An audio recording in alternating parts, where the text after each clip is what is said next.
उत्तर प्रदेशचे मुख्यमंत्री योगी आदित्यनाथ यांनी आळंदीमध्ये सुरू असलेल्या गीता भक्ती अमृत महोत्सवाला हजेरी लावली। यावेळी योगी आदित्यनाथ यांना छत्रपती शिवाजी महाराज यांचा जिरेटोप घालून सत्कार करण्यात आला। मात्र या कार्यक्रमात योगींनी केलेल्या वक्तव्यावरून नव्या वादाला तोंड फुटलंय। या कार्यक्रमात श्री गोविंददेव गिरी महाराज यांची योगी आदित्यनाथ यांनी प्रशंसा केली। ज्याप्रमाणे समर्थ रामदास स्वामी यांनी छत्रपती शिवाजी महाराज यांना घडवण्याचं काम केलं, त्याप्रमाणेच गोविंददेव गिरी महाराज काम करतायत असं विधान योगींनी केलं। मात्र शिवरायांना रामदास स्वामींनी घडवल्याचं योगींनी अप्रत्यक्षरित्या म्हटलं। यावरून पवारांनी योगींवरती निशाणा साधला। समर्थ गुरु रामदास जी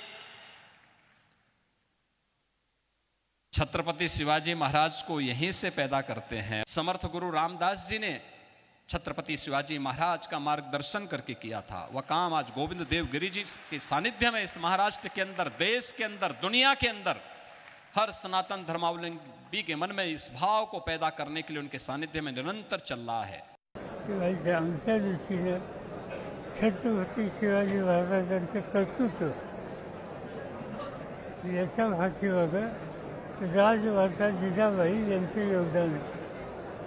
सर्वांचे व्यक्तिमत्व घडवणं, दिशा देणं हे सगळं काम जिजाबाईंनी केलं आणि स्वतःच्या मातेचं कर्तृत्व हे बाजूला टाकून त्याचं श्रेय आणखीन कोणाला द्यायचं ही भूमिका काही लोक घेत आहेत।